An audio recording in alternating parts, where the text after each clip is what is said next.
Yeah, she was in a very abusive marriage, and Ireland in those days, you could not leave your husband.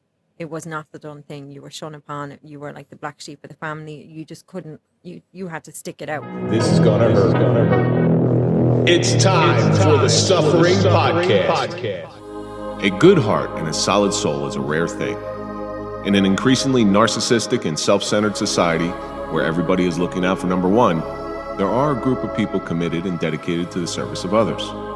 In order to have a heart that gives until it bleeds, you must first experience suffering, traveling down that same road as those you are attempting to assist, looking at the world through their eyes and listening with sympathetic ears. These angels are all around us, but are always in short supply. They are the undercover superheroes of a modern world. In times of confusion, they show up. They just appear. I'm Kevin Donaldson here with Mike Failace, and on this episode of the Suffering Podcast, we go international. We welcome Amanda Coleman all the way from Ireland to sit down with us and discuss the suffering of Irish Angel. Now, I thought we were going to Ireland and do this. That's our next remote podcast. Right. Now, Amanda has walked through the darkness, and she chose to change her life and now helps others. Amanda, thank you so much for coming in. It was probably a hard swim getting over here, right? Yeah, paddled all day, all week. How was it driving over that water, though? I mean, that'd be tough. That's tough. It's a hard paddle, but thank you so much. It means a lot to us to come in. I know you're this international superstar, and you chose to come all this way just to sit down with us. Of course. Who else would I be sitting with? That's what we were saying before. There's nothing else to see in the United States but us. Oh, New Jersey's the best place to go. If you're coming to the States, you got to go to New Jersey. It's huge. New Jersey's huge? New Jersey's huge. Oh. You could get from one side of New Jersey, top to bottom, in 2.5 hours. 2 hours, 45 minutes. Yeah. But you can go east to west in an hour and 15. Yeah, but when you think about it, Ireland's like nearly 2.5 hours from Dublin, which is on the east side, to the west side in like 2.5 hours. Like, it's ridiculous. So when you say that, like, New Jersey is basically Dublin going to Galway. It's just harder to get around New Jersey. Yeah. Because a half-hour trip could sometimes take you 2 hours. Yeah. You need to drive in the Midwest. So the Midwest, there is nothing. You go over a little hill. I mean, there's not even trees. You go over a little hill and you see for miles. You see tornadoes taking up Dorothy's house in the distance. And there is nothing. And it's just a straight road. Try to stay focused on that. For 5 hours, you don't see anybody. You don't see another car. That's the Midwest. So New Jersey's nothing for me. Yeah. Well, we did that in Florida. Remember when I had to drive all the way across? So the story with Florida, Amanda, is we were doing shows down there, and we drove across the state from Tampa to West Palm. And we didn't leave until about midnight. You're right. So we're tired. We flew. It was awful. The last 5 minutes before we get to our Airbnb, he says, "Hey, Kevin, you want me to drive?" 5 minutes. But before we get into any of these great stories, we take a question every week from our audience, and it's our social media question. This one comes from Stanley, and Stanley writes, "What is holding you back?" And you can't say yourself, because that's just way too easy. That's low-hanging fruit. So you got to think of something as if you were going to be able to do anything in your life, anything in the world that you ever wanted to do. Why aren't you doing it? Because as I said earlier on, the government. The government. Yeah. Yeah, they tend to put a lot of restrictions on people. They do. No, it's not that. It's like, if you want to do things right, you want to come over. Say, for instance, me coming over here because I do what I do. Mm-hmm. It's extremely difficult when you want to do it right. Well, we're afraid the IRA's coming over here. What you got to do? Watch yourself. You see that look? You see that side-eye look? And that'll do it for this episode of the Suffering Podcast. And by the way, we support the cause. Mike, what do you think? Probably my height. My height. Well, no, that's a valid. That's your genetics in general. Yeah, I always want to be a football player, professional football player, and I was never tall enough. I was never talented enough. Yeah, I can relate. I'm vertically challenged. Yeah, I get it. I get it. Boy, it's got to suck being both of you. And follically challenged. For me, the only thing holding me back, I used to think when I was younger was a lot of different things, with financial, or it was my lot in life, or whatever it is. now the only thing I see holding me back from doing real things that I want to do is time, because time is the one thing that you're not getting any more of it. Yeah. It's not going to regenerate. With doctors and stuff, you're getting a little bit more, but your expiration date is your expiration date. That's it. And it's coming fast. The older you get, Yeah, the faster it comes. Faster and faster. Like a freight train. You got that right. Father Time never stops. No. So we have this finite time, and it's not even, you don't even know. It's a guessing game. Nobody knows when they're going to die. And I don't think you'd want to know even if you could. Well, but you got to get Heather in as said much. She knew. Who? Heather, yeah, she said she knew, but won't how are we tell going to us. know? How are we going to know if she knew? Exactly. That's the thing. How are we going to know? She's a medium. So Right. she said she knows. But not that I disbelieve her, but it's that one of those guessing games. You better get it all out now, because tomorrow could change. That's it's it. living every day to the fullest type of mentality. Live your life like it's 4th and goal. Yeah, I like that one. I'm going to tell my kids that. You just don't realize that when you're younger. Time, you think you've got all the time in the world, right? And then it's just, as soon as you're older, it's gone. Then it seems you go to bed one night and you wake up and you're old. It's insane. It's unbelievable. Especially, the older you get, the faster time goes. Exactly. It seems like this summer, it seems like last week, I went up to one of the teachers in the school I work in, and I said, hey, what are you doing for this? What are you doing this summer? You got any plans? All of a sudden, we're back in school already. It felt like last week. I asked her the question. So you remember that movie, The Crow? Yes. There was something. There was a phrase in there that always hit home, and I'll never forget it as long as I live. The bad guy, the super bad guy, he said, "The moment you're going to die, is when you stop being a child," and isn't that the truth? It is the truth. Yeah. Isn't that the truth? So Stanley, thank you so much for sending that one, and keep sending your questions in. We'll try to get them on the air. You're not always going to be young, but you don't always have to grow up.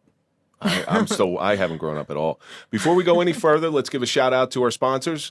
Go to ToyotaHackensack.com. We buy our cars from Toyota because we trust them and we don't trust many people. So go to ToyotaHackensack.com. Let them find you a car.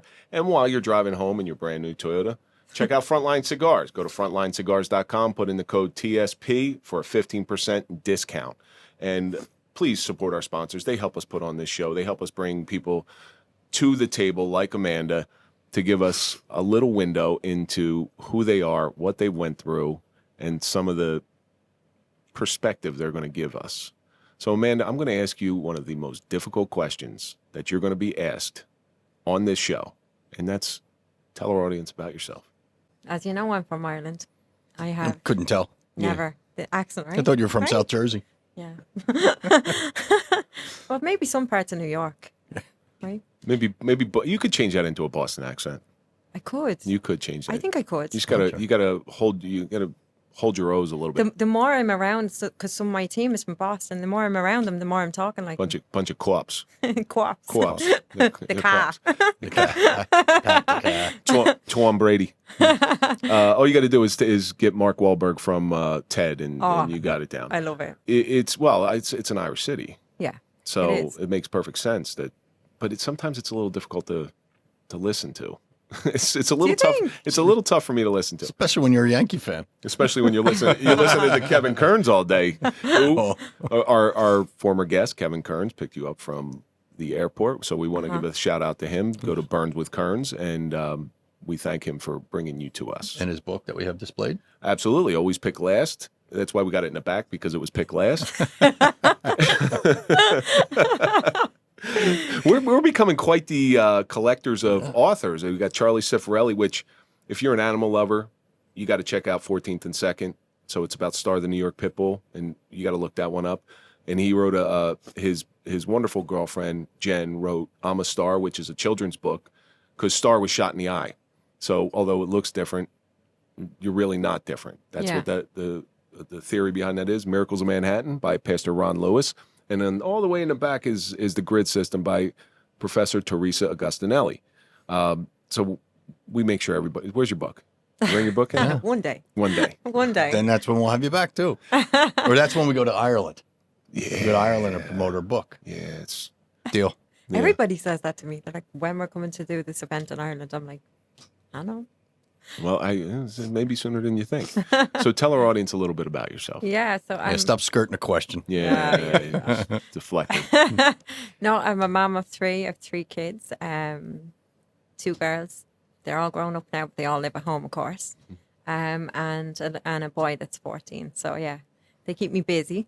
But I was a hairdresser for 22 years in Ireland. So this is a complete turnaround of my life, basically. I never expected to be over here doing the work that I do right now, you know. So it's We don't get many hairdressers from Ireland coming in to do podcasts. You know? No, you may be our first. You may be our first. there's nothing I can do for you. Hope is gone. So what do you do? What do you do with all that yeah, red? just keep chiming in. I know my time is coming. Just saying. What do you do with all that red frizzy hair? Oh. There's none. Do you know, right? In Ireland, right? Well, that's a mutation. Red hair. Yes. But like they have festivals now to try and get redheaded people to mate with redheaded people because the redheads are it's a dying breed now. As opposed to the United States, where they actually have a day called Kick a Ginger Day. See, I may go to Ireland and paint my head red and go to one of these festivals and see if I could meet a nice Irish You girl. would look like groundskeeper Willie from The Simpsons. But what drove you to being a hairdresser? Was that just a common? I just wanted to do it from being so young. My cousin was a hairdresser, and then I kind of looked up to her, and then I just started to play with dolls' hairs, and it just kind of grew from there, like, you know. And Did you enjoy it? I loved it. Yeah. Loved it. Touching Yeah. people's dirty hair all day? I don't think so. I don't know if I could do it. I really don't know if I can do it. And I listen. I cut my There's kids' worse hair. things now you could touch. In fairness. See, when Kevin was Get your younger, head out of the door. when Kevin was younger and he used to play with dolls, he never cut their hair that much. That's why Kevin went into clothing, the clothing industry. because They he were was like, action figures. right. They were action figures. When is Barbie an action figure? You used to put her legs in G.I. the air and Jane. throw Ken on top of her. That was an action figure. At least I played with Barbie and not Ken. Well, Listen, when I was younger, I wanted a Susie Homemaker. It was a little home kitchen set. My father would never get it for me. I could have Knowing been a your- chef by now. Knowing your father, I don't think that's possible. So explain to us like what you do. Like, I'm not that familiar with it, and I've seen The Quiet Man, so that's pretty much my knowledge of Ireland. And it doesn't look like there's a whole lot of things to do in Ireland, but I'm assuming now it's more metropolitan. The Quiet Man is actually nothing like Ireland, in fairness. It really isn't. Like, I know it's a lovely story and everybody, you know, relates to it, whatever, but it actually isn't. I suppose years and years ago, maybe it was, but I mean, it's so far from the truth, you know? full of Irish hooligans now. Full Irish hooligans. Those Conor McGregor's walking around everywhere. Soccer hooligans. Well, he's both a good role model for the Irish and a bad role model because he has some bad behaviors. He's a fighter though. I mean, what do you really expect a fighter? When Mike Tyson got into all his troubles here, what did you really expect? He was going to go out and be this great orator. Who knew that was going to happen? Because it seems to have happened lately. Yeah. So, but I know he's very, very patriotic when it comes to his home country. Yeah. You don't know him, do you? No. Oh, I know someone who knows him. but I all don't. Irish people don't know each other, huh? Okay, so that's the next myth I just got to check off. But they're not all related either. No, well, That's debatable. so the question I have about Ireland is there still the big, I don't want to say war, but distaste between the Protestant and the Catholic? There is, but not down south. Hmm. It tends to be up north, like where the Troubles was. Mm-hmm. Even when the Troubles was on, the south was never really affected by it. They were years ago when they bombed, years and years ago, and then the peace process came in, and even before that, the south was never really affected. So it was even though it was only 2 hours up the road, it was like a different world to us, And it was the same with the UK. Like my ex-husband was from England, and he knew nothing about what was going on over in Northern So you Ireland. went and married a limey. I did Mm. for me sins. See, I'm going to throw out all the Didn't terms. last long. Yeah. Just I'm saying. going to throw all the good terms out there.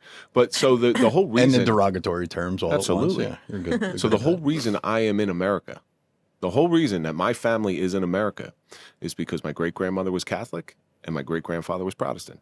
Mm-hmm. So the old man dies in 1928, and they had one hobby because they had 9 kids.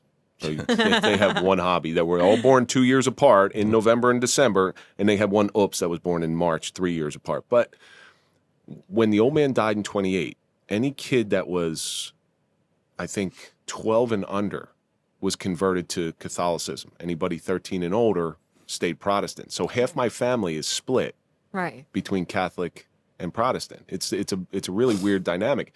I was told that when I was a little kid, and I couldn't wrap my head around it. Had great holiday dinners. Interesting. They sit on opposite sides of the table and throw, Right. throw mashed potatoes and beer at each other. You know, the funny thing is they never argued about religion. Politics, so the Catholics were one way and the Protestants were another way. Holy cow. I remember my Aunt Sally saying, if Jesus Christ was this political party, I wouldn't vote for him. That's what she said. I'm not lying. I heard it. So you're here. You're not here because you're a pretty blonde. You're here for a reason, because you got one hell of a story and you started getting into it. And I said, this is going to give me nightmares. Like, this is really going to give me nightmares. And it kind of segues into your current life. I know you have one of the most horrifying suffering stories, and we've heard a lot of them on here. So why don't you give us a little window into that? God, a little window. I don't even know where to start because it's so long. Start at conception. Yeah, pretty much. So when you were swimming, there was a little problem. Yeah, there was a little problem. My mother and my father were together this one night. Yeah, That's just right. one night. 9 months One later. night at band camp. One night we see what movies make it over the pond. Okay. So in order to come in here, you really gotta be well versed in Will Ferrell movies. I love Will Ferrell. Okay, so Will Ferrell movies, we will quote him I love him. quite frequently, especially Ricky Bobby. Oh, Ricky Bobby's the best. So shake and bake. I have this baby again. I Jesus. have this conception of Ireland in my head, but it's mostly because I still have family over there, and they show me pictures of Belfast, and it's not the nicest area in the world. No, it's not. But that's like my conception of Ireland, and I know that's not the case. Yeah. I know that's not the case because I know there's a lot of beauty there as well. Oh, it's gorgeous. There's Yeah. parts of it's beautiful. Like, but the funny thing is, like, when you go, like I said, it's only 2 hours from Dublin where I live. But if you go up into Belfast, it's very English. The architecture, everything. And don't get me wrong, there's parts of Ireland down south in Ireland, because we were ruled by English law for hundreds of years. But the buildings wouldn't be as they are up in Belfast. It's really dark. That's my conception, because Yeah. the way it was explained to me is there's not a lot of economic opportunity. Yeah. There So- isn't. Yeah. There isn't. It's getting better though. In fairness, it is getting better. Like, I was up there before COVID. I haven't been up there since. And you have like the Titanic Museum. That's unreal. That's beautiful. Oh, that's right. It was built. It was was built built- in it was Belfast. built Built in Yeah. Belfast. Yeah. That's right. I Yeah. forgot about that. It's honestly. That's why you never trust Irish builders. Excuse me. Was it an Englishman or was it an Irishman that built it? Oh. Northern Irish builders. You never trust us. 'Cause we're always up to something. It would have been the Titanic. So you were born. I don't know if you want to give the year, but you were obviously born. When were you born? 75. You gave the year. You didn't have to give the year. I'm an old fossil. I'm nice. Well, I'm still the oldest one in the room. I said I you set have it up to that own way. it. You have to own it. I set it up that way, so you're always the oldest one in the room. So your young childhood, how was that? My very first memory was when I want to say I was about 1.5, 2.5. No, 1.5 or 2. Sorry. My mom and dad. I had an older brother. He was 2 years older than I was, and my mom was in a very abusive marriage. My father used to beat the living hell out of her. And you remember that? I don't remember all of that. I remember, it's weird what you remember. Like, I remember what I had on, like a red cardigan. That always sticks in my mind, and crying, and the babysitter being in the room. She was packing my bag. And it was only years later when I was talking to my mom about it. She was like, that actually happened. She says, the babysitter was there that day when we were packing the bags to go, you know? So it's weird. Like, you know, you wouldn't Certain think you things would that have, stick out. you wouldn't think you would have that memory, but I do. I remember it well, you know? But, yeah, she was in a very abusive marriage, and Ireland in those days, you could not leave your husband. It was not the done thing. You were shunned upon. You were like the black sheep of the family. You just couldn't, you had to stick it out. So she did. She left for about a week. My nana sent her back. She didn't want shame brought to the family, you know. So she went back, and then one day my father came in and threw my little brother, he would have been possibly going on 4, against the wall, and she knew that was it. She had to get out. Did you ever find out the source of this anger coming out of your father? No. No. Was he a big drinker? Yes. From what I gather. That could- But everyone kind of was then, and it wasn't necessarily. Irish. I was going to say, Yeah. see, now Irish. she's stereotyping. We're different now. But I mean, it's a weird one. It was nearly like it was fashionable to beat your wife. You know, that's how it was years ago in Ireland. It was just it was fashionable to beat your wife. But it was how much pounding would you take? Was you it know like what I mean? to put them in line type of thing? Yes. Yeah. Yeah. So it's like caveman days. Yeah. That's pretty much.